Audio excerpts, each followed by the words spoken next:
Okay, good morning, everybody. I think we're going to go ahead and get started.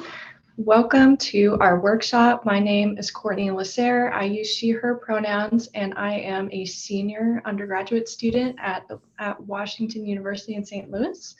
And I just have a few housekeeping notes before we get started. This is our workshop number 100, Farm Bill Advocacy 101, How to Help Shape the 2023 Farm Bill. This is a 1.5 hour workshop, so we will conclude at 10:30 this morning. And if you're looking for a different workshop, now is going to be your time to go ahead and relocate. So before we begin, I just wanted to walk through a few items specifically for this virtual room that we are all in. If you could all please keep your microphone muted and turned off until we are ready to take questions at the end of our presentation. I will also be monitoring the chat that you see on your right-hand side of your screen. And there are also a few other ways that you can interact on the Whova app if you are joining us through Whova versus Zoom. So if you do look at the right-hand side of your screen, you will see a Q&A where you can specifically send questions to the presenters. You'll see a polls section where you might be asked to respond to questions from the speakers, although we are not planning to use that in our session today. There's also the chat where you can interact with everybody who's present in this session today, and the community tab, which allows you to interact with all of the attendees at the summit as a whole.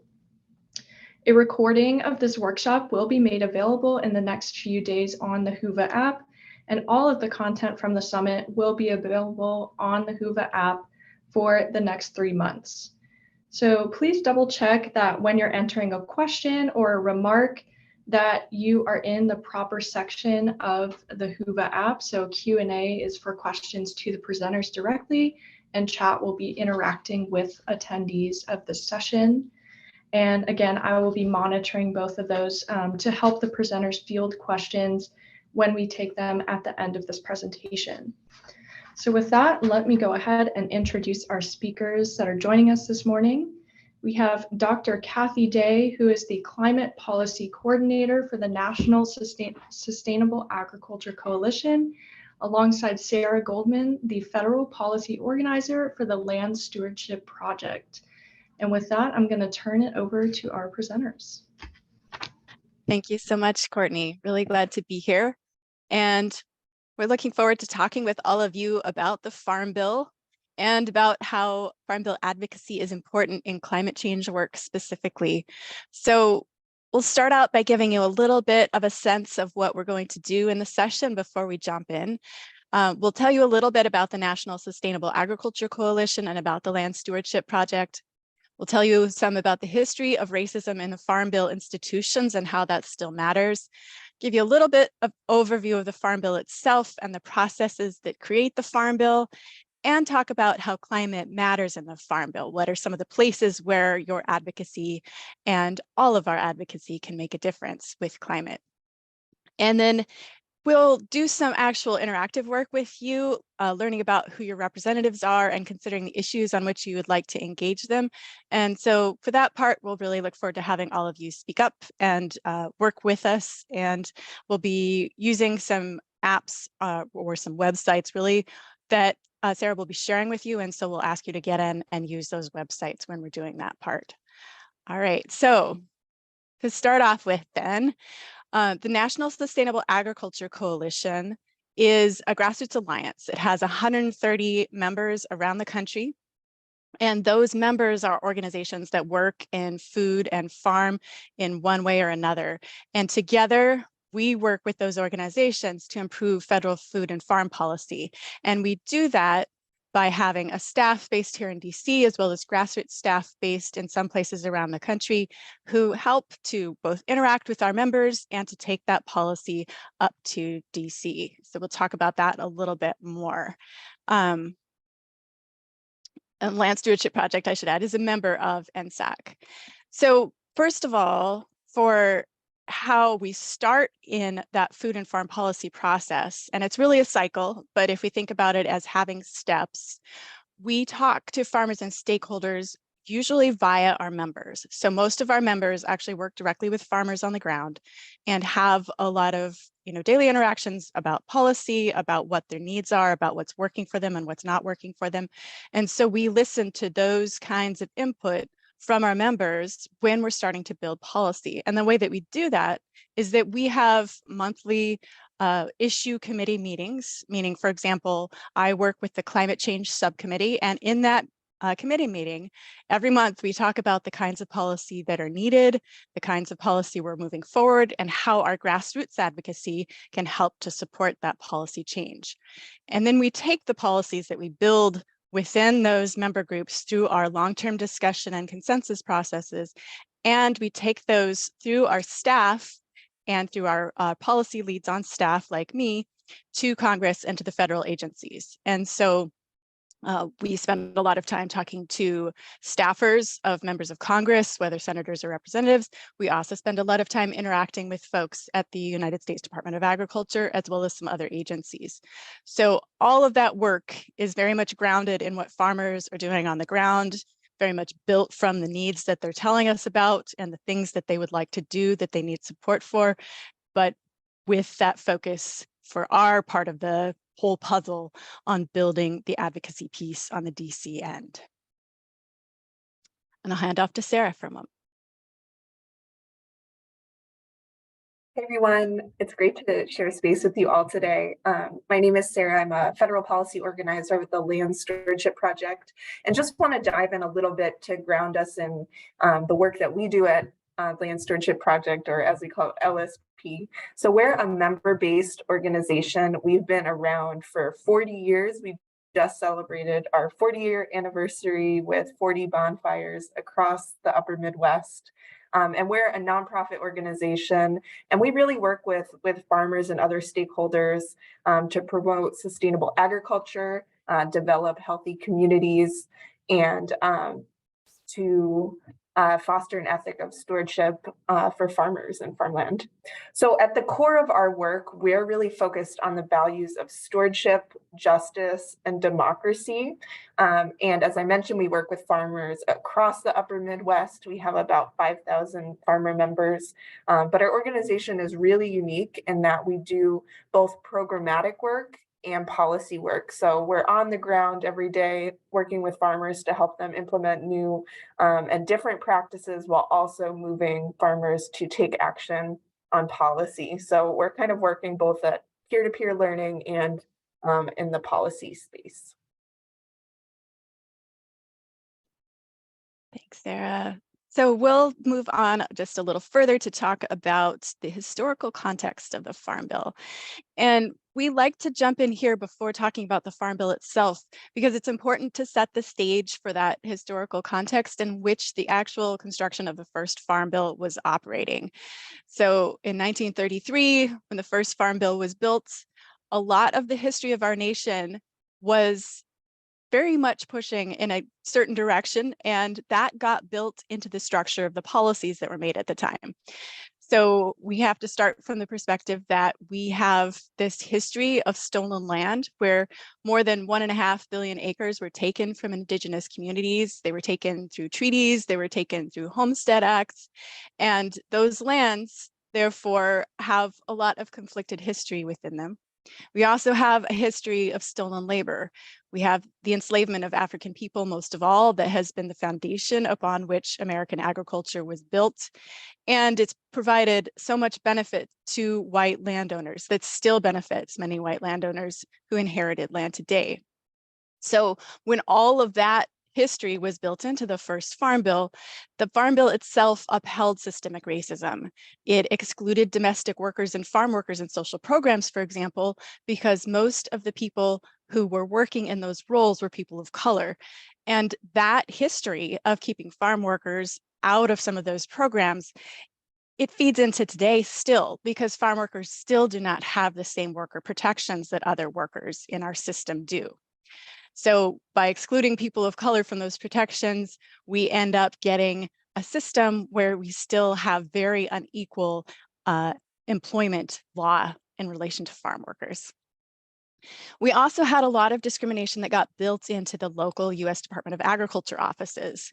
They used wide discretion, kind of made their offices in the way that made the most sense to them, but that ended up meaning that oftentimes there was broad discrimination against people of color, against farmers of color, and restricted their access to a lot of the forms of credit, of subsidies, of land access that they needed, and from the protections to keep land that was in their families at the time. There's been a long history of land loss, especially among Black farmers in the country during the last 100 years. So all of this, because it was built into that original Farm Bill, it has been something that we've slowly been working to undo, but we have a lot of progress left to make. And to give you one example, if we look at this map from the 2018 Conservation Stewardship Program, you'll see that there are some colors in the key on the right that I know it's very small. So you look in the key, the colors are red from about 0 to somewhere around 3–4%. And so you'll see most of the country is covered in that red color. And that is the percentage of Conservation Stewardship Program acres that are enrolled in a state by what's called a socially disadvantaged farmer. That's what USDA speak uses for farmers of color, essentially. And so you can see that very little Conservation Stewardship Program land is enrolled by farmers of color in most of the country.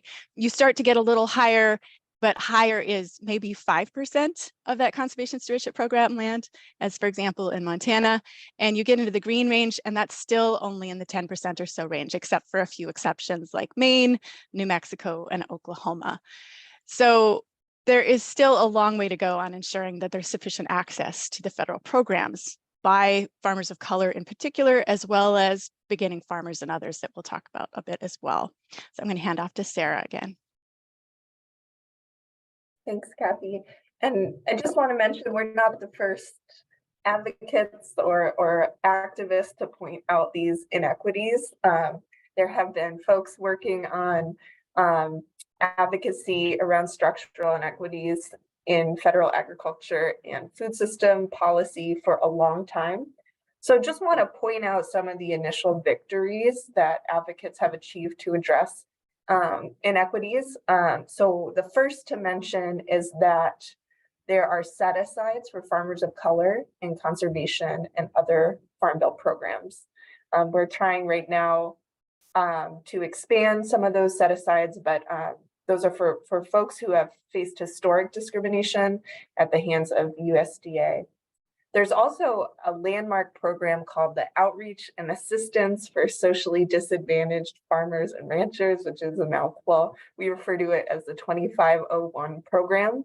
And this program supports community organizations working with farmers of color and others to ensure access to federal programs that they have historically been left out of.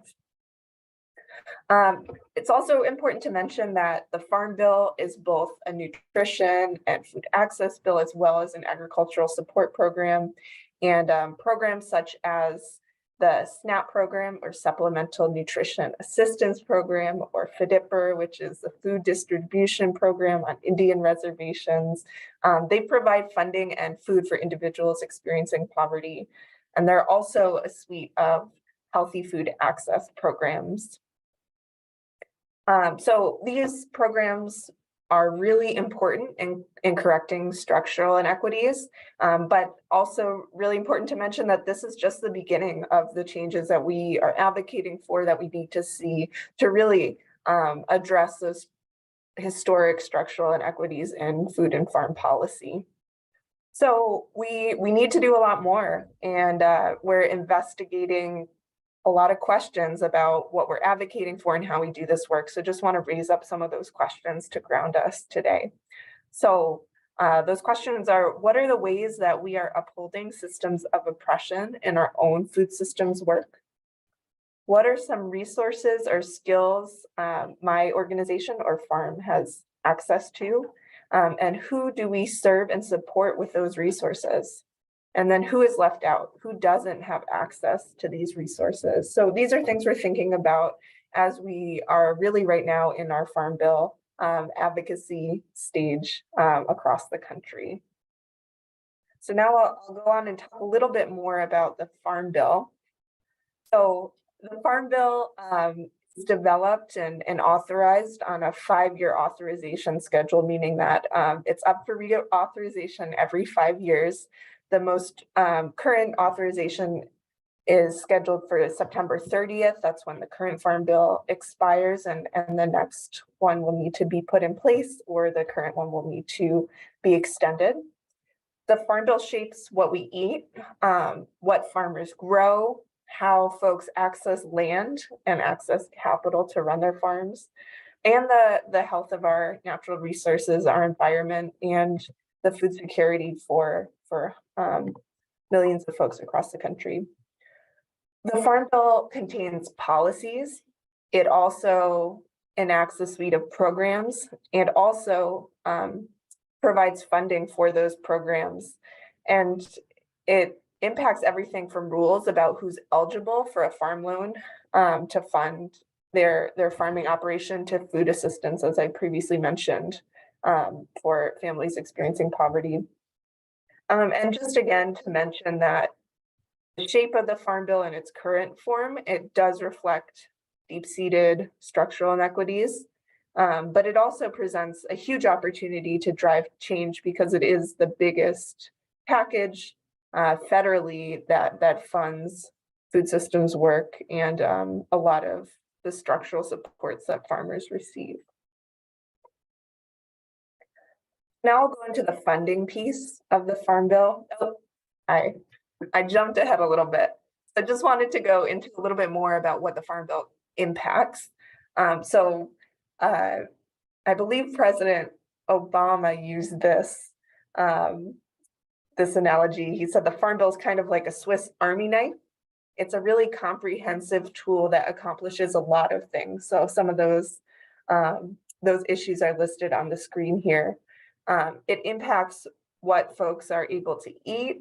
It shapes commodity programs like things that make certain foods cheaper than others and support farmers in being able to grow those crops. It also determines what crops receive federal support through programs in research and conservation, innovation, and the farm safety net. So it makes farmers growing certain crops less risky than growing others. This really shows up also in our crop insurance and commodity support programs. It also impacts our environment and natural resources by determining how much farmers control the water pollution, air pollution, and changes to the ecosystem that their farming systems can create. And it also is a huge economic driver for rural communities writ large. So it determines, there's programs that determine rural energy and development opportunities. It's a huge crediting system, especially in rural areas, and has huge ramifications not only in the agricultural sector, but beyond.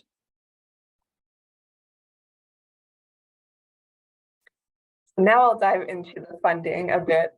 So when we think about the Farm Bill, when we're talking about the Farm Bill, it's really important to also understand that the Farm Bill has a huge price tag and allocates a lot of money to different programs and policies. So I just want to go through where that funding in the Farm Bill is going. As you can see, in total, it authorized over, I believe this was a 10-year period, $430 billion were authorized.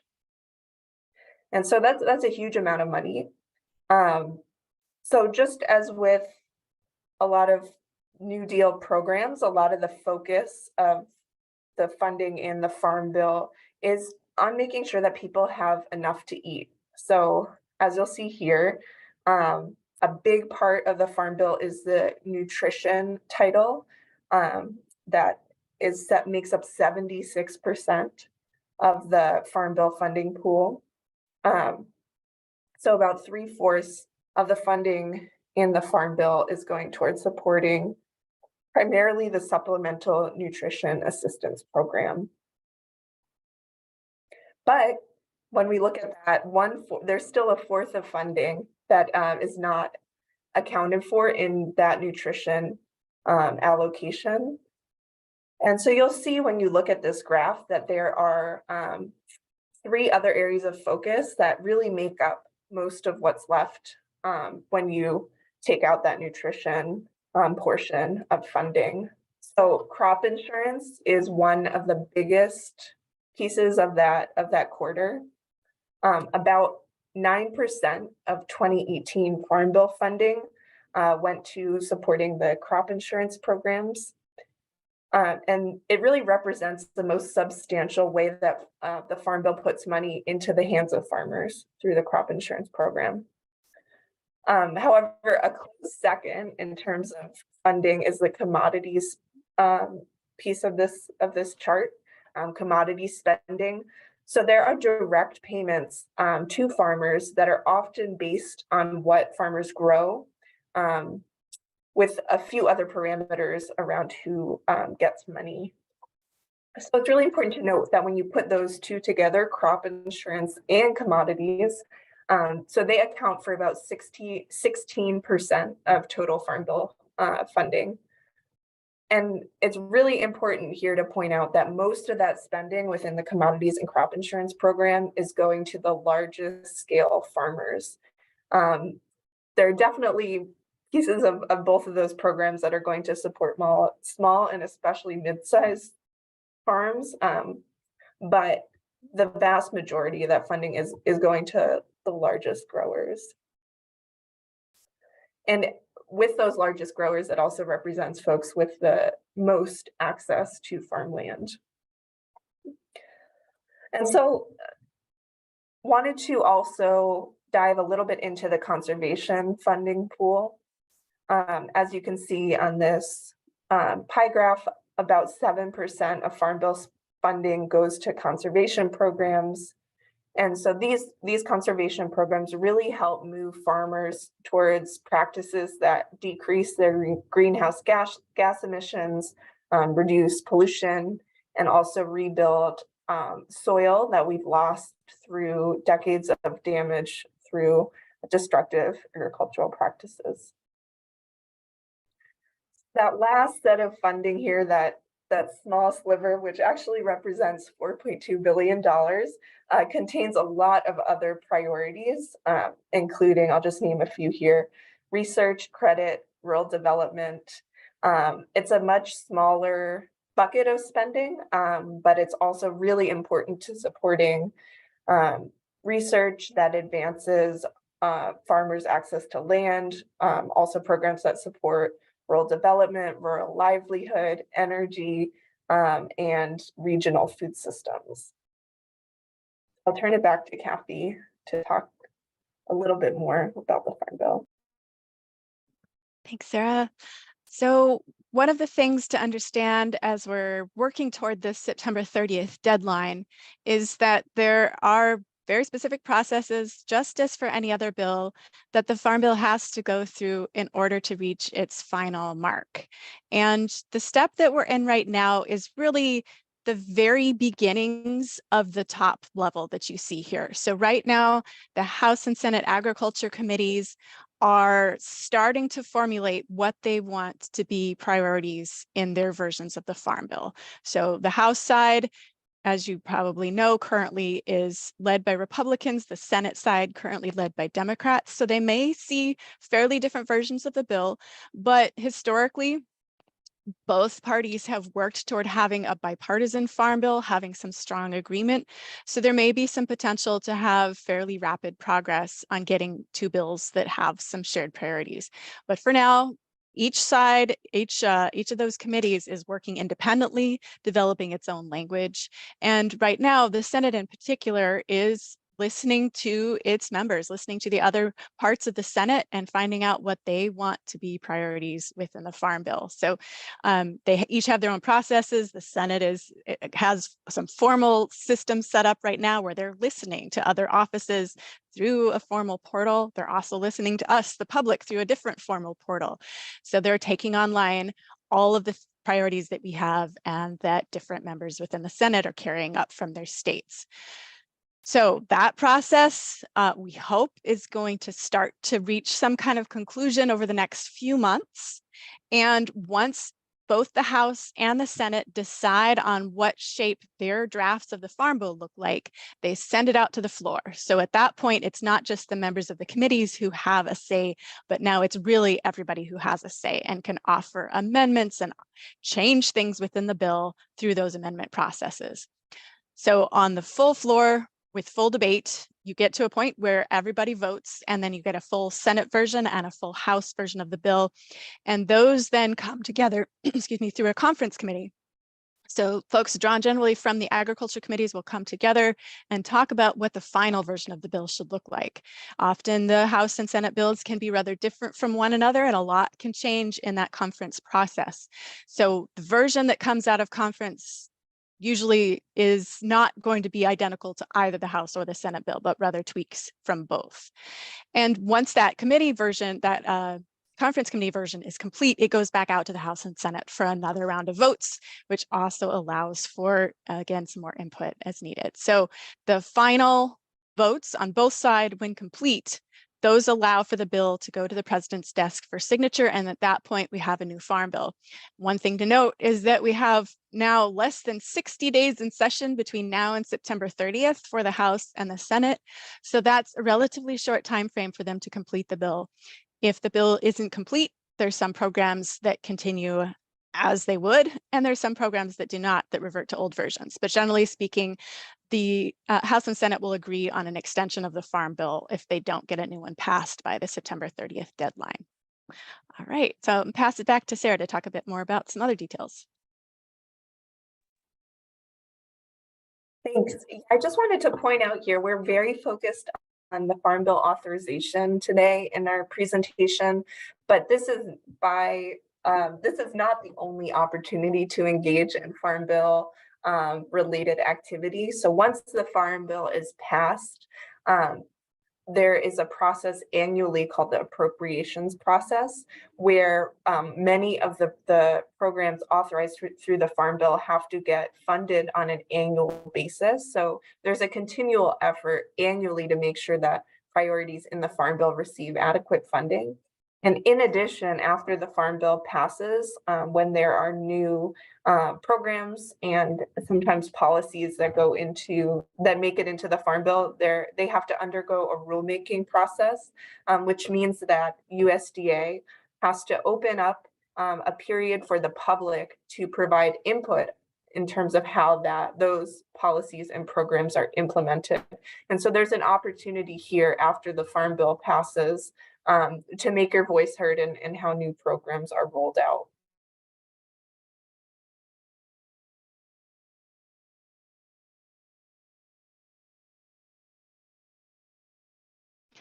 All right, so the next step as we start to think about how to influence the Farm Bill is thinking about who is actually on those committees. As I mentioned, the House Agriculture Committee, the Senate Committee on Agriculture, Nutrition, and Forestry, those are the key players. Those are who really shape the majority of the Farm Bill. Yes, they're listening to other folks. Yes, they're listening to folks in their states, but they end up having some substantial authority on the actual legislative language that goes into the bill. Then, of course, as I mentioned, full Congress also has a chance. So everybody has some chance to provide amendments. They also have that chance to give input to the Senate Agriculture Committee while the bills are in formation. The president can influence this process through his staff and his influence within the negotiations. And grassroots voices really matter. So all of you, as you're interacting with your own representatives, especially, can have a great deal of sway over what the shape of the Farm Bill looks like. A couple of key people. This is just pointing to the chair of the Senate Agriculture Committee and the chair of the House Agriculture Committee, but each of those is really at the reins, so that those two people are leading what the Farm Bill process construction is going to look like. So each of them, they do it after their own fashion, they have their own approaches to it, but they will be listening to input from their members and they will be building up the bill from there. However, aside from those, there are a lot of other folks on those committees. And so the other folks on the committee are also very much in the game, very much helping with build the process. And so just a few examples from the Midwest, we have Amy Klobuchar and Tina Smith on Senate Ag from Minnesota. We have Richard Durbin from Illinois, also on Senate Ag, Joni Ernst, Roger Marshall, she's from Iowa, he's from Kansas. We have Mike Braun from Indiana, we have Charles Grassley from Iowa. All of those Midwestern folks and some others are on Senate Agriculture Committee. And so they are key players in shaping the bill. And over on the House side, there are a lot more. The House Agriculture Committee is quite a bit larger, but just a few examples. Tracy Mann from Kansas is on the House Agriculture Committee, as is Sharice Davids. From Minnesota, there's Brad Finstad and Angie Craig. And from Wisconsin, we have Derek Van Orden. And from Illinois, we have Mary Miller. Like I said, those are just a few examples. Those are not all of the Midwesterners who are on the House Agriculture Committee, but give you some examples that you in the Midwest have some substantial ability to shape the Farm Bill, because those people are your representatives and you're able to most shape things as their constituents because you're who they most listen to. All right, so we're going to take a little bit of a look next at one of the key pieces of legislation in the climate change arena that we're working on. So the Agriculture Resilience Act is the bill we're going to talk about for a moment. And that is a bill that is what's called a marker bill. So oftentimes in preparation for the Farm Bill, bills are introduced that are intended to become part of the Farm Bill. They are not intended to be passed as independent pieces of legislation. So even though they may be sitting introduced for a long period of time, so the Agriculture Resilience Act, for example, has been introduced in 2 Congresses already, but it was never intended to be passed by itself. It was always intended to become part of the Farm Bill. And so the key leaders on that, over on the House side, Shelley Pingree of Maine, who is an organic farmer herself, and over on the Senate side, Senator Heinrich from New Mexico, are leading on this. And they are getting ready to introduce a fresh version for this Congress, because since we just started a new Congress, bills have to be reintroduced. And this bill is focused specifically on the intersection between climate and agriculture. So its goal, and it has a whole subset of goals within this, but its larger overarching goal is to reduce agricultural greenhouse gas emissions to net zero by 2040. And in doing that, there are a variety of pieces that it builds that goal upon. So one of those is a focus on climate and agriculture research. Essentially, it takes the whole suite of agricultural research programs in USDA and puts a new emphasis within each on climate. So it doesn't rewrite those programs, it creates the ability for more funding to flow toward climate specifically within the existing programs. There's also a substantial emphasis on helping the Sustainable Agriculture Research and Education Program, because that one is one that is very farmer-led. That's one where farmers actually participate in the research, they build the research questions, they carry out the research on their farms, and they participate in the education and extension that happens after the research is completed. So that is really a key piece of the extension research framework that we want to see support for in the Farm Bill around climate, because we see farmers as very much the best able to speak to what climate solutions are most workable on their farms. The second set of priorities within that bill are conservation programs, and they tend to focus on greenhouse gas mitigation within the Environmental Quality Incentives Program and the Conservation Stewardship Program, for example, but they also focus on resilience, because one of the biggest things we hear from farmers is that, yes, they do want to participate in reducing emissions, but they also are experiencing a lot of impacts from drought, from floods, from wildfires. And so they need help building resilience to those impacts. Fortunately, many of the solutions that mitigate climate change on farms are also the same solutions that build resilience. And those center around things like building soil health. We can talk a little bit more about that if folks have questions.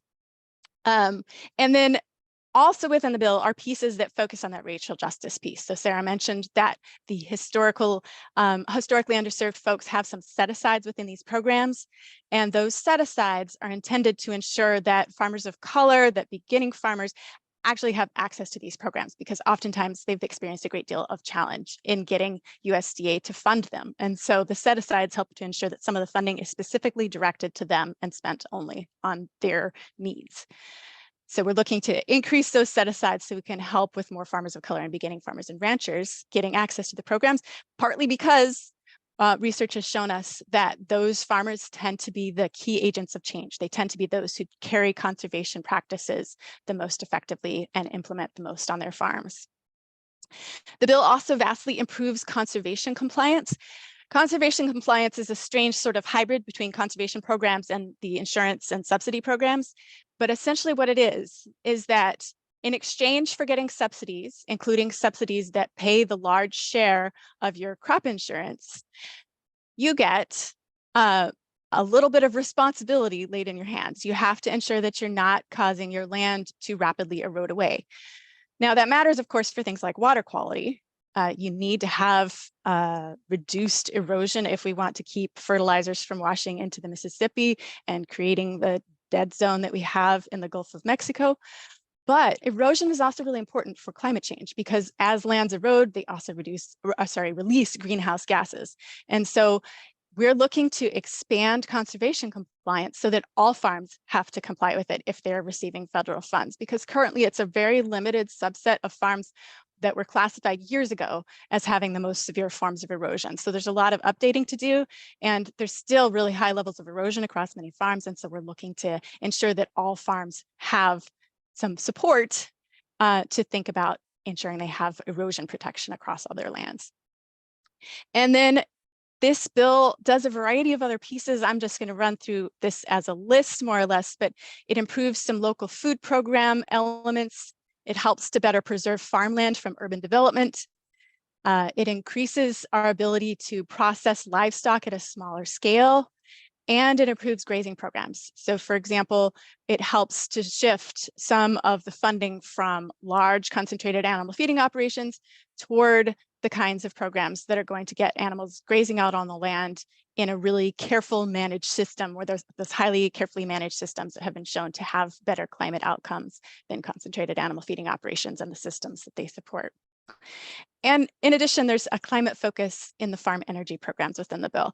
This is, even with all I've covered, this is still a relatively cursory glance at the bill, but generally, the overarching message to get is that this bill looks at improving the Farm Bill to move toward a focus on climate and agriculture in a way that's very much farmer-led and farmer-friendly. And so that's one of the reasons that this has been one of the key pieces of legislation we've been working on in the climate space for several years now.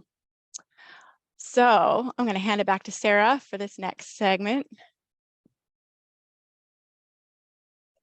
So I just wanted to pause here. We've covered a lot of information so far in our presentation about what the Farm Bill covers, its history, and how it funds a number of programs. And so we just wanted to check in with participants on this call and ask you two questions.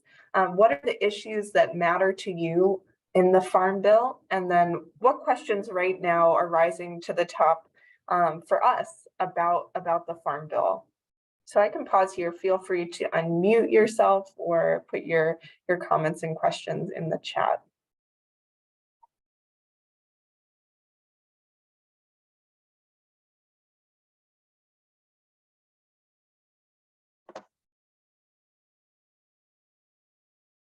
So this is Hannah with the St. Louis Science Center. I put a couple questions in the chat, and I'm good on the set-asides now, but I was curious to hear more examples about how commodity growers get direct payments, not through the insurance program.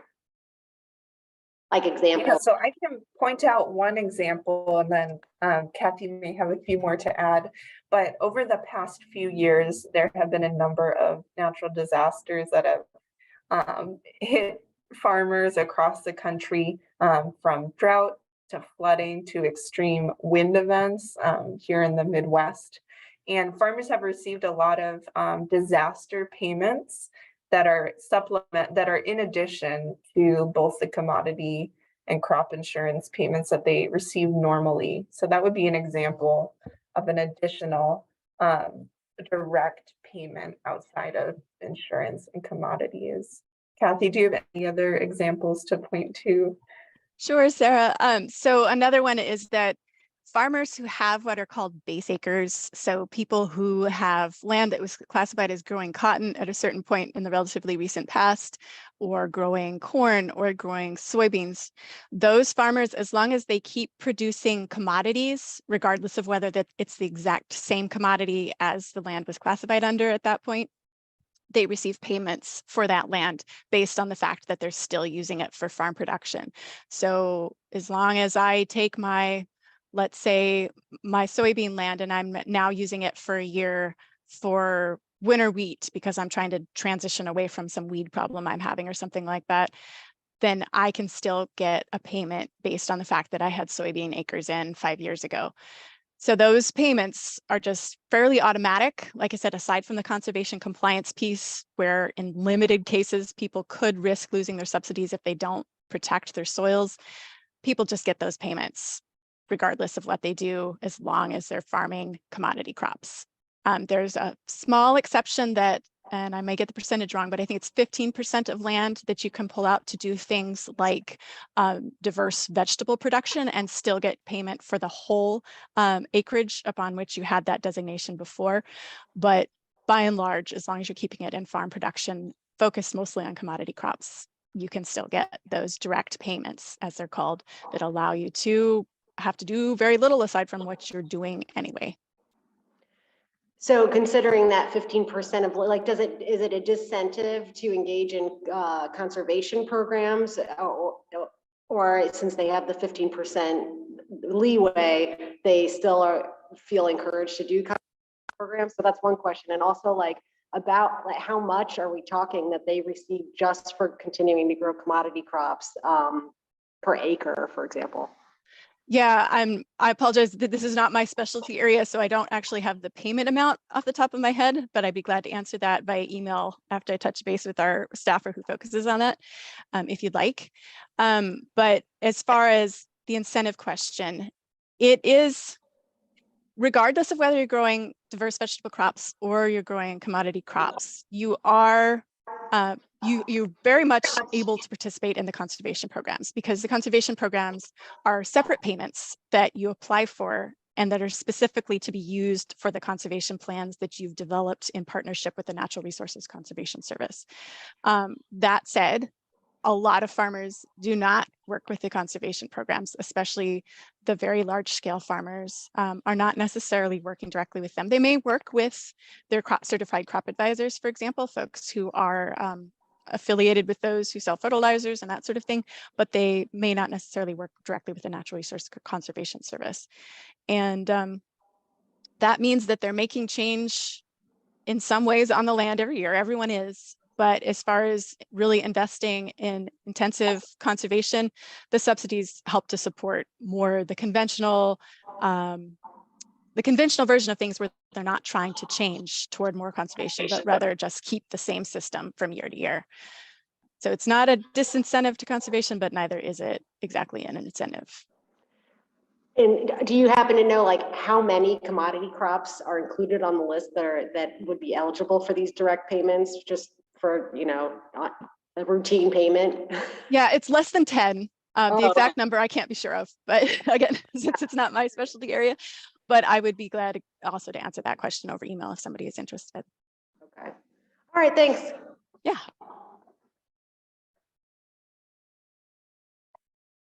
Okay, so before we get rolling again, does anyone else have questions for us or issues that you want to hear a little bit more about?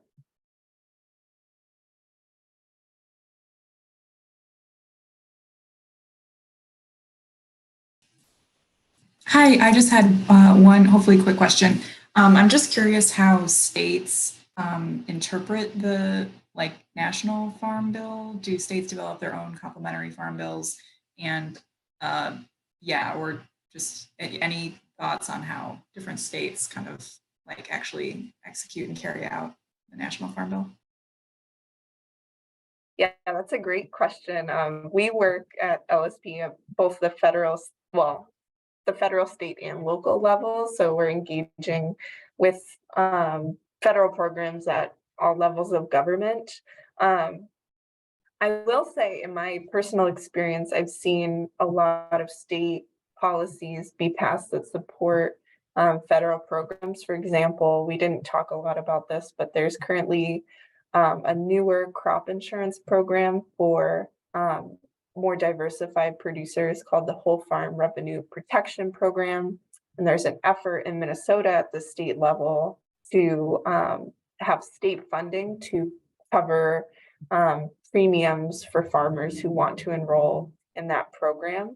And so in that example, you can see a state policy is trying to enable access to a federal program.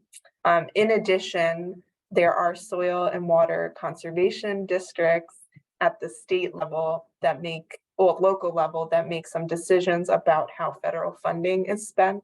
And also there are state reps for federal programs like the National Resource Conservation Service at the state level who are tasked with implementing federal programs. So there is a lot of overlap between how states operate and implement programs that are authorized at the federal level. And then in addition, sometimes at the state level, there's additional funding that's given to programs. But Kathy might be able to dive a little bit deeper into the kind of the relationship between federal NRCS and soil and water versus state NRCS. Sure. Yeah, I mean, one thing, what I think, first of all, it's important to note that states don't necessarily have a farm bill in the same way that the federal government does. They have laws, but they won't have this sort of automatic 5-year have to pass something set up that the federal government does. Some states do, some states don't. They vary quite a bit. There are, every state has its own Department of Agriculture under varying names, and they are going to carry things out that are supported specifically through state legislation and sometimes that depend upon federal funding. But as far as the federal law is concerned, most of those programs are coming out through the Farm Service Agency, through the Natural Resources Conservation Service. Those tend to be the biggest ones that have branches everywhere. So for example, those two have a state level office in every state. They have county offices in a great many counties, not 100% of the counties, but most of them. And those county level offices are where most farmers are going to be interacting. And those are where the federal policies are really coming to ground, is in those county level, but federally funded NRCS and FSA offices. So there's a lot that goes on at the local level that is directly tied to federal policy, but then there's also a lot at the local level that is tied to state level policy, and they're a bit interwoven, but they can also be somewhat separate because the states, can reshape things according to their needs. And that, for example, each state has the right to take the Natural Resources Conservation Service priority resource concerns. The NRCS sets up these main priorities for the whole country from which each state can pick what they want to focus on. And so every state has an entity that's going to, those state advisory councils are going to determine what, and I'm sorry, state technical advisory committees, to use the correct term. Those states are going to use whatever the federal NRCS has decided upon and select those that they think are most pertinent to their particular needs in that state, which may fit all of the state really well. Sometimes they fit only parts of the state really well because of who is on the state technical committees. All right, I'll stop there. Just to, go on to just to add one thing to that, putting my organizer hat on now, a big role of state level organizations and state level institutions, if that represents what you do, is to make sure that those committees that are determining how funding is prioritized in states is representing the voice not only of conventional commodity growers, but folks who are doing things a little bit differently.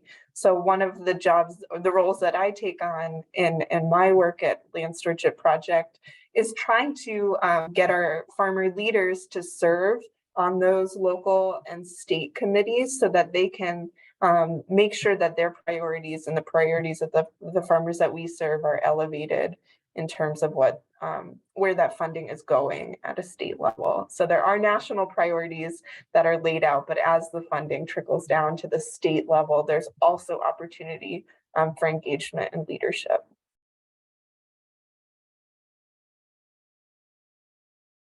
Great. Well, we can keep on going, and we'll also have an opportunity at the end for a few more questions if we have time.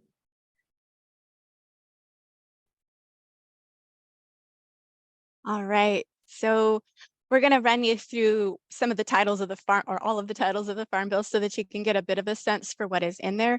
Before I jump into this, I want to note that there are a number of things that one might expect to be in the Farm Bill because they're related to agriculture that are not necessarily part of it.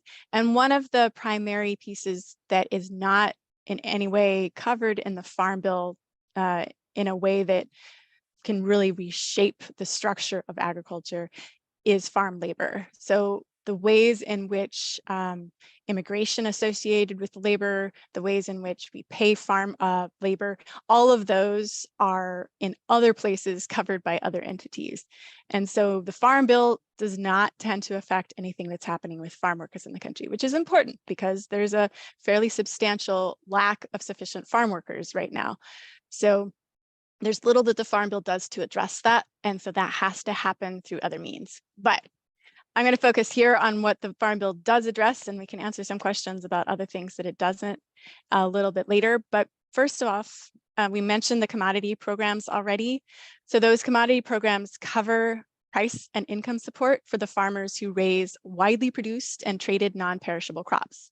So we already mentioned some. These are things like corn, soybeans, wheat, rice. It also covers dairy and sugar. And then that title is also the same title that covers the disaster assistance that Sarah mentioned.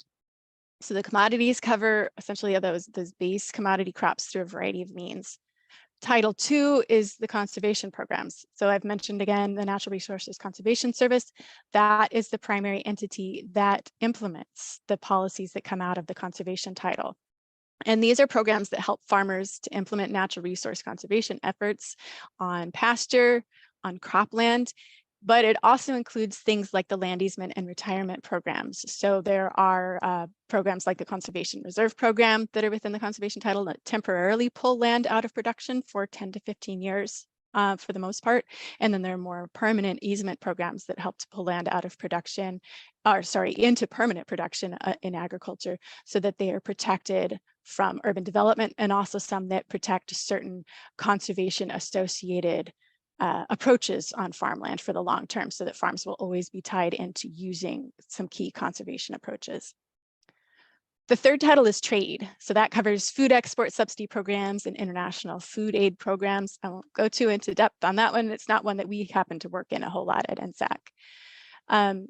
Title IV, nutrition, another one that we don't work on, but it's really important, as you saw, because it is about 3/4 of the Farm Bill funding, and it tends to be some of the reason that the Farm Bill gets carried every time it's going through Congress.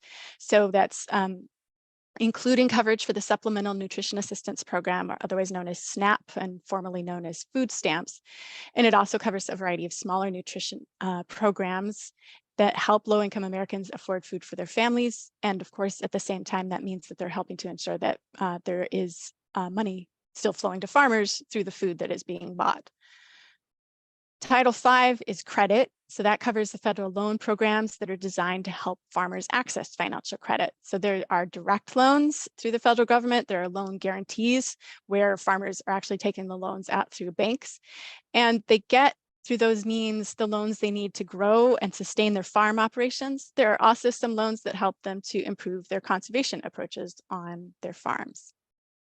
And then Title VI is rural development. That covers programs that help foster rural development. That includes things like rural business growth and community development, like farm businesses. It also covers things like rural housing and infrastructure.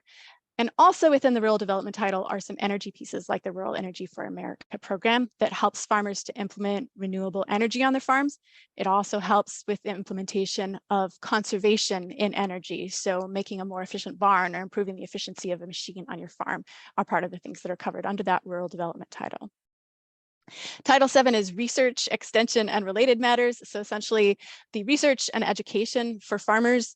So that covers things that are designed to support innovation. It supports the federal labs as well as the state and university labs that are so vital to training the next generation of farmers and researchers, and that are also really important, as I noted, to helping farmers build their new conservation systems, to build out better ways of approaching their farms that are going to take us far into the future.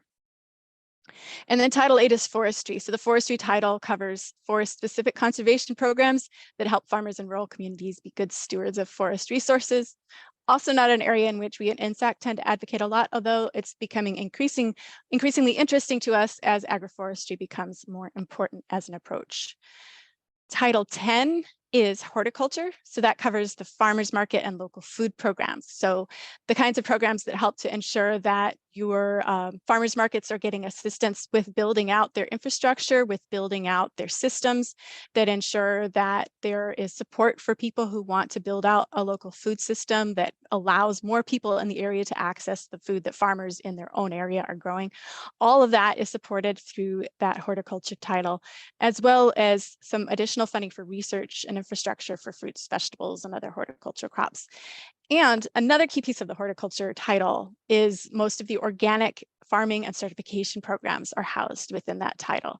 Organic is a key approach in climate change. Organic production tends to exceed conventional production, even when matched with similar kinds of crops and similar kinds of approaches. Organic production tends to sequester more carbon and offer more resilience. So that's an important one to know about in the horticulture title. Title 11 is crop insurance, and so that provides premium subsidies. I mentioned earlier that most of your premium subsidy is paid for by the federal government, about 60% is paid by the federal government. And there are also subsidies to the private crop insurance companies through which the insurance actually flows. So those insurance coverage pieces provide federal crop insurance to protect against losses in yield, crop revenue, or whole farm revenue. And that title, the crop insurance title, also provides funding for the USDA Risk Management Agency, which is who administers the crop insurance program, and that is who cooperates with the private insurers with whom farmers work. And they also have the right, by the way, to adjust insurance policies and do research on them so that they can have better insurance policies. And finally, the miscellaneous title, as you might guess, a bit of a catch-all, but the current title includes 6 research, advocacy and outreach areas, rather. So the beginning, socially disadvantaged, and veteran farmers is part of the key piece of that miscellaneous title. So it ensures that we're getting access to the programs for some of the farmers who need them. Right. And that takes us on to a little bit of a look at climate in the Farm Bill specifically. So I covered a little bit of this already, but I wanted to just dig into some of the ways in which the Farm Bill addresses climate concerns and climate priorities. One of those I already mentioned is conservation compliance. So current conservation compliance, where you get payments from the federal government for your base acres, as I mentioned earlier, or where you get payments for your subsidies, that subsidies from the federal government. All of that is tied to your not causing excess erosion on what's called highly erodible land, the specific designation that's tied to some specific mapping that was done about 30 years ago. And it's also, you're not allowed to do farming on wetlands. However, those two pieces are relatively limited acreage across the country. They don't apply to the vast majority of cropland. And so one of the things we're seeking is to apply that conservation compliance to all landscapes so that you are not allowed to let your land erode at a high level. And I won't go into the technical details of that right now, but the land erosion must be limited in our proposal in order for you to get your just regular federal subsidies. So already that's tied to highly erodible land and wetlands, but we'd like to see it applied to all cropland so that everybody has some incentives to protect their land from erosion and therefore limit their greenhouse gas emissions from their farms. Now, to make that happen, there are a variety of other pieces of the Farm Bill that help. There are those payments through the conservation programs. That's the Conservation Stewardship Program, the Environmental Quality Incentives Program, to some degree, the Conservation Reserve Program for those lands that are not currently under cropland, but are maybe being protected as grasslands. Those kinds of programs help farmers to keep their soils covered. Agroforestry initiatives are one way to do that. So combining different kinds of trees, including tree crops and shrubs, in with your other crops. We know that deeper rooted crops help to not only sequester carbon, but provide long-term resilience, and they also tend to increase the overall health of the soil in the long term. Similarly, as I mentioned, organic farming helps a lot with improving the health of the soil and increasing resilience and increasing with greenhouse gas mitigation by drawing more carbon into the soils. And diversified farming systems generally have some good options for doing all of that as well. And that includes incorporating within your, say, diverse vegetable crop operation, some of those perennial crops. So generally anything that helps to keep the soil covered year round all the time, and preferably without pesticides of any kind, including herbicides, is going to help with greenhouse gas mitigation, is also going to improve the resilience of soils. And so there are a lot of pieces of those conservation programs, for short, EQIP, CSP, that are really helpful for helping farmers to get to a point where they're keeping their soils covered. But those very conservation programs that help with that are also oversubscribed. About 3 to 4 times as many farmers apply in any given state for those programs as are able to receive funding. And so there's just a real shortage of funding in the conservation programs. And so more of that would mean more farmers are able to have some support in keeping their soils covered, because it takes some figuring out. It takes several years for farmers to implement systems that really work for their area. And so those conservation program payments really help them to shift. Generally, tied into all of that, we want to see a strengthened focus on perennials in conservation programs. As I mentioned, deep-rooted trees make a big difference. Deep-rooted grains also make a big difference. Those perennial grain crops that the Land Institute has been developing and that have started to be commercialized, those are a great potential for getting a lot of good greenhouse gas mitigation, getting a lot of carbon deep in those soils and relatively permanently in the soils.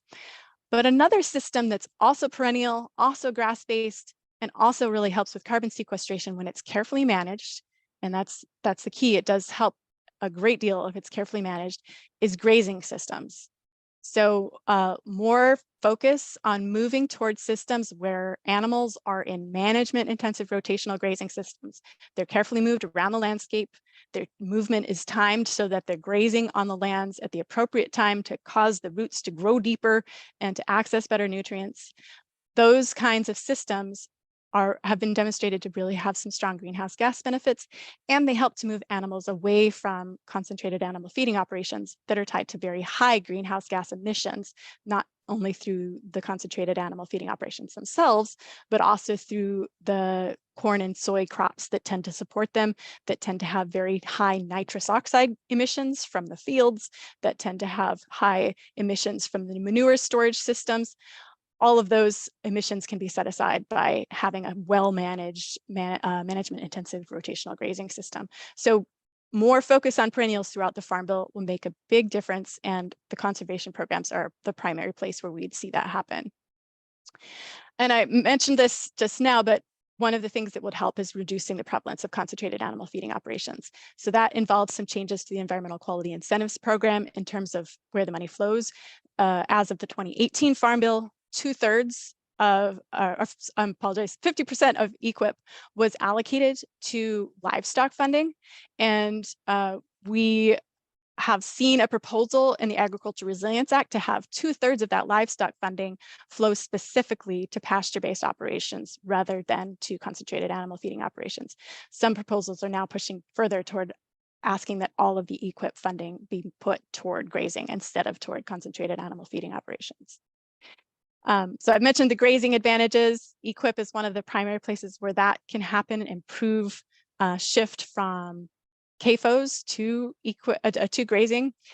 And then there are also some improvements that we're seeking for the Rural Energy for America program, where we can boost renewable energy production and energy conservation, because that program is already working well. It is also somewhat oversubscribed, and it has some areas in which we could tweak it to make it even more climate focused. Since it's so focused on energy production as well as energy conservation, there's some great ways that just putting in some priorities for those systems that do the best job of reducing emissions make a lot of sense for the Rural Energy for America program. So those are just some of the ways in which we can address climate change in the Farm Bill, but some of the most important when it comes to the larger landscape of addressing climate change on the farm. And just as an illustration of all of this, this is from a recent book by Peter Lerner and Nathan Rosenberg that looked at some of the information that's come out of some of the Natural Resources Conservation Service COMET Planner. And what we're looking at here is essentially the size of the dots is ultimately what matters most. The size of the dots is showing us which approaches have the most opportunity to reduce greenhouse gas emissions based on acreage and how much emission reduction you get from those approaches generally. So you can see windbreaks are great. They help with a small land area. Riparian buffers also great. Those two are really important for water quality. But the really big dots in the middle are alley cropping and silvopasture. So that's where we have trees combined with crops in between them, or we have trees combined with livestock grazing in between them. So both of those have the potential for really great greenhouse gas emission reductions. And there's been some recent research associated with things with pasture generally, that we can probably get pasture systems that are better, that include things like silvopasture, and replace all of the concentrated animal feeding operations without having to impede on any existing cropland. So there's great potential to make this shift, but it does require federal support. And you'll see there's some other pieces that are important in this, cover crops and conservation crop rotations, for example. They really matter. They really do help reduce emissions, but there's a relatively small total emissions reduction as compared to alley cropping and silvopasture. It's just that they can be applied on a lot of acres in comparison, but there's also great potential for alley cropping, very much so. And so that's part of why we're looking for more perennial focus in the Farm Bill. All right, so I'm going to pass it back to Sarah here. Great. So when we're kind of pivoting back and thinking about advocacy and engaging our federal representatives and senators, like most policy development, geography is really important. So the first step in engaging in advocacy and policy is to identify your members of Congress and identify their priorities. So I'm going to take you through a demo now about how to, so that you can see how you identify who your legislators are and also what their priorities are as the first step in the advocacy process. So thanks, Kathy. I'm going to go ahead here and share my screen. So it's going to take just a minute. Okay. Great. Can you all see my screen?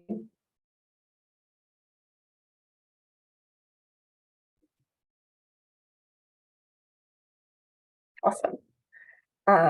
Kathy, can you see the screen here? Yep. Okay. So the first step in this process, I'm sure most of you or many of you know who your representative is, but to share with others, and if you don't know who your full suite of representatives are, congress.gov has a great website where you can plug in your address or the address of a friend or a colleague or a student and help them identify their rep. So I'll go ahead and do this for my own address and the Minnesota delegation, just as an example, but this can be done with any address in the United States. So putting in my address here, and then you hit enter. Oh, should bring you to a map here. So I just went ahead and put in my address, and my federal representatives and senators popped up here. So in Minnesota, our two senators are Senator Amy Klobuchar and Senator Tina Smith, and then my representative is Betty McCollum. So once you know who your representatives and senators are, the next best thing to do is to identify what their priorities are and to identify if they are engaged on the agriculture committee. So I would recommend for the Farm Bill, specifically for the Farm Bill process, that you take a look at the House and Senate Agriculture Committee websites. So I have them pulled up here. This is the House Agriculture Committee website. And there's a page on this website that lists all the committee members. So you can go ahead and look at their names and see if any of your representatives are on this list once you've identified who your reps are. In Minnesota, we have Brad Finstad on the committee, as well as Angie Craig, who's on the Democratic side, so she'll be down here. Yes, she's right here. And then on the Senate side, you can do a very similar search, just looking up the Senate Agriculture Committee. You'll see the majority and minority leaders who Kathy mentioned previously, Senator Stabenow and Senator Bozeman from Arkansas. But as you scroll down, you can see here my representative, Senator Amy Klobuchar, is on the committee, as well as Tina Smith. And they also, on the Senate side, have great links to the representatives and senators, well, on the senator's website. And so as an example, I've looked into Senator Klobuchar's site. So this is, once you kind of identify they're on the Senate Agriculture Committee, it'd be great to look at their sites and see if they have any priorities around agriculture. So on Senator Klobuchar's website, she has a whole section about the committees that she serves on, committee assignments. And within that web page, scroll down to agriculture, you can see that she lists 5 bullet points as her priorities for the upcoming Farm Bill. And so in reading these, extending a fair safety net and permanent disaster assistance program, continuing with the sugar program, strengthening the support available for dairy farmers. I see that there's some things that we agree upon, specifically the last point around economic development for rural communities. But there's also some opportunities here to push back. For us, we support some of the disaster assistance, but we really want to see the crop insurance program extended and some subsidy payment limitations put in place. So this is a really great opportunity as a jumping off point to see where we align and where we can advocate for some changes in our senators' priorities. So I'd recommend you do this if you're interested in engaging in the Farm Bill process, just to identify who your representatives are and what they care about. I will say right now, we are focused on most members who are on the ag committees, but that does not mean that if you don't have a representative or senator on the committee that you shouldn't reach out to them. All representatives have a final vote on the Farm Bill, and they also have relationships with colleagues. So they have an opportunity to influence their counterparts who do serve on the agriculture committees. So I'll stop sharing my screen here.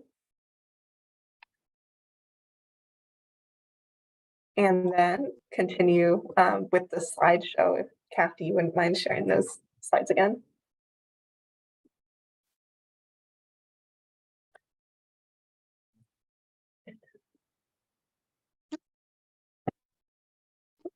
Yeah, so here's a great page, just so you have it up on the screen with lots of links that I just mentioned, finding your Congress people on congress.gov, and then looking into the agriculture committees for who serves on those, and then looking at your representative stance on issues. So just to take a step back here, I wanted to mention all of the different ways that you can engage in the Farm Bill process. It's really important that you use your voice, especially if you are a constituent of a representative or senator who serves on an agriculture committee, to share your feedback. They need to hear from constituents on a regular basis about what they're concerned about, what changes they want to see, and other issues that you care about, because really you are their bosses. You're the ones who elected them and put them into office, and so they're responsible to their constituents in addressing their priorities. So make sure your voice is heard.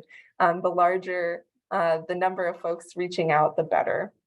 I'd also say it makes a huge difference to approach your legislators as a group of aligned organizations or individuals. So the more work you can do in networking within your region, the better. So if you can set up a meeting with your congressperson with a coalition of organizations, that usually goes a long way.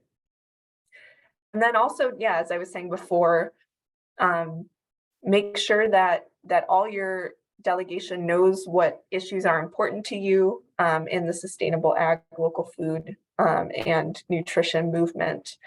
Make sure that you're reaching out consistently. You can call, you can email, you can visit with your representative or their staff who are in the state, and also telling your story and sharing the story of farmers in your district also goes a long way. And so if you're interested in continuing to engage in the Farm Bill process, the National Sustainable Agriculture Coalition has a great update email that they send regularly. And so we can post that link in the chat so you can sign up and make sure you're in the loop as they send out in the coming months.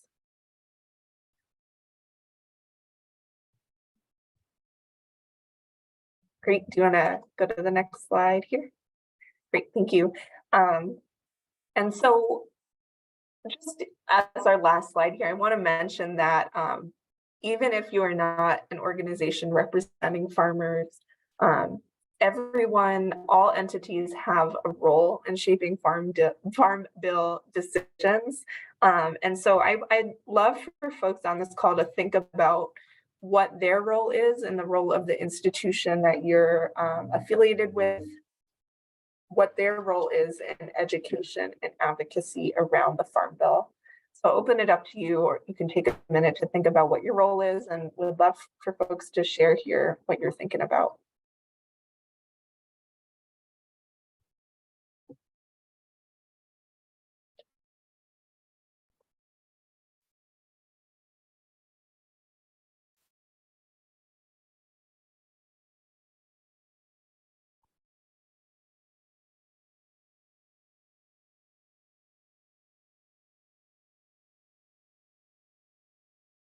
Thanks for your comment, Hannah. Do you mind unmuting and, if you can, giving a little more context to your question? You're talking about the cattle question? Oh, I just saw your comment. Do you know of any educational activities? Oh, okay, yeah, sorry. That's so right. So we're a public institution with all sorts of families visiting. We have a gallery devoted to agriculture and do all sorts of volunteer and staff-led activities with them. And so I could see something on the Farm Bill being useful to just for general education and hopefully stimulate other people to do the kind of advocacy that you were just talking about. But it's not our role to tell them, how to interpret it, So I just thought, we could probably take this information, do additional research and come up with something like we do on all sorts of topics. But if there's already something out there that's meant to, to turn the Farm Bill into a game or turn it into some sort of guided activity, that could be useful. I'm just wondering if that exists. That is a great question, Hannah.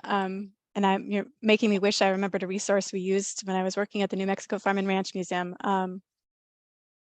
There are some resources out there associated with extension. I would have to do some digging for what I can remember on that count. That it's not the sort of thing we work on. I don't know, Sarah, if you've encountered anything either. Unfortunately, I would love to see a Farm Bill game, but I don't think anyone that I know of who's developed that yet. Okay, so if we make one, we'll let you know.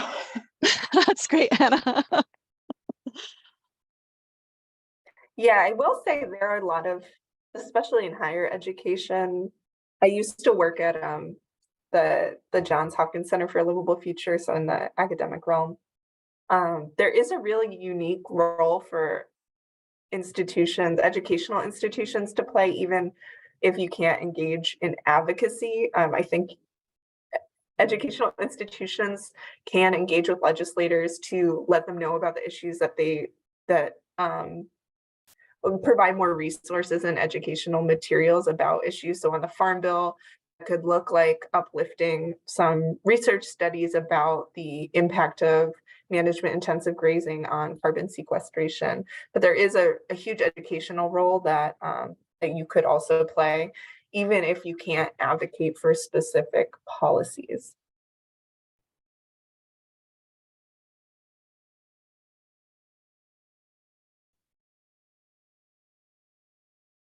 Can I say something? Yeah, Carol, go ahead. Okay. So my name's Carol Brayford, and this is my husband, Tom, over here. We work with Citizens Climate Lobby. I'm actually on staff part-time. And I just love your presentation because it so showed like the methodology that's effective of everything you talked about, and at all different levels. So we work a lot and getting into more partnerships and networking locally and working at the state and local levels. But we've always been doing that since our inception about 15 years ago to influence our members of Congress. And that's been a big focus. We're really looking at the Farm Bill as a way to implement very effective climate legislation. So that's what we're working with as we lobby our members of Congress. And one aspect of that is pricing carbon, so that the farmers' costs would be higher, but the money would be given back to every household, so that we could all afford higher prices. And the other things that we're working on are both forestry and I was really interested to hear that the part of the rural development thing is also addressing building efficiency, because that's also so important, really important in the big old cities in the Midwest, where we have lots of buildings with no insulation, but in the rural area to be creating new housing that's really efficient makes so much sense too. So did you have a question? Well, if you wanted to say anything about our full-time job. Oh, our full-time job. Yeah, we have a full-time job too. So we've been working for years to create eco-villages that are completely carbon positive. So sequestering carbon in the eco-villages. So creating places where people can live and work worker-owned co-ops, so that they can learn to build really efficiently and sustainably. And so I'm just really interested in hearing more about what you guys are doing. And we have chapters in Minnesota, so I'll definitely be cluing them into what I've heard today. Citizens Climate Lobby chapters throughout the Midwest, and the Eco Village stuff is just creating a model and then duplicating it everywhere, creating ways for people to live the way we always used to live, where we knew all our neighbors. Wouldn't that be amazing? Even had dinner together several times a week, man. And including urban agrivoltaics. Yeah. Year-round urban agriculture under solar canopies within the eco villages. Yeah, like up on the rooftops. Why not? Yeah. That's so thank great you. To hear. Oh, thank you, Carol. Specific question. I just couldn't write fast enough to capture all the climate related things you said. I'm really excited about this. Thanks. Probably the most specific question would be, do you see an area within the Farm Bill that would be a good match for pricing carbon? Yeah, that's a complicated question for us at NSAC. Generally speaking, that's our first approach is helping farmers to do kind of holistic approaches rather than focusing heavily on the carbon sequestration itself. And that's partly because it tends to get more farmer uptake if they're able to think about their farm holistically and all the pieces that they're trying to implement. And it's also because it gets a little tricky talking about carbon pricing, because we've seen carbon markets have some at least less than useful effects on farms when they've been tried out. There, I don't think is a place that necessarily would be an automatic place to insert carbon pricing. Our approach would more be to advocate for, let's make sure we get funding for those conservation programs so that farmers are getting the support they need to implement these kinds of systems, because that has really received a lot of positive feedback from farmers, and people are making big changes using those kinds of funds. Yeah. And basically, yeah. what we're thinking of is a carbon price that would be a pay for, so it would pay for itself. It would bring more money to the system. So it, because the funds wouldn't be set to, I mean, basically it's the money that comes in is completely paid. Anything it costs to run the program gets paid for out of what's brought in, and it's all brought in from the fossil fuel companies. When they mine it, they pay. And then the money gets actually distributed back to households on an even basis. So yeah, and I know a lot of senators are really working on it, especially in the Senate, and but throughout the Midwest as well. So I'm really excited about this Midwest Climate Collaborative, especially since it's based in St. Louis, where we are, and we've known Heather for years, so it's really fun to be at this event. Yeah, that's great. Yeah, so I really didn't hear a place for it, but I now know what to go back and ask our government affairs people, what questions I have for them about the Farm Bill, because I know they're working on it, they're lobbying. So yeah, and we'll be there in June, so I need to be prepared. yeah. Oh, I'm glad to have a chat with you when you come in June, and we could dig into that a little bit. Yeah, that would be fun. Great. I did see there was another question from Hannah. I wanted to take just a moment to address that before we jump. And I have apparently also skipped Title IX. I apologize about that, which covers mainly biofuel. The question Hannah asked was about the emissions from feedlot versus grazing systems, and it's an important one. And there's a lot of research that is, finding varying outcomes from looking at these systems. But broadly speaking, the reason that we advocate for having better management, intensive rotational grazing as an alternative to those concentrated animal feeding operations is that when you look at the system as a whole, when you look at the fertilizers going into the corn soy system and the high amount of greenhouse gas emissions that those create, the nitrous oxide emissions that fields create when those fertilizers are applied, that look at all of the other pieces of the system with transporting the animals and so forth, that all of that is less beneficial than having a system that is management intensive rotational grazing, where you're really carefully managing it so that cattle are grazing the plants at the right time, because when the plants are grazed at the right time, it increases cattle health as well as increasing plant resilience over the long term. And so the system as a whole ends up looking better than the CAFO system does, even though the emissions between the animals may be a little bit different. But although that's still very much a subject for changing research as well. The other piece to think about with that is that there are so many implications for the concentrated animal feeding operations for equity, for racial justice, because so many of the fence line communities experiencing the impacts of concentrated animal feeding operations are communities of color, and that they experience really severe health impacts as a result of that. And so that's one of our concerns in thinking about changing the way in which we raise animals in this country. I'm going to stop us there because we're right at time. Thank you all so much. I'm going to bring up our slide in case you want to get in touch with us. Feel free to reach out.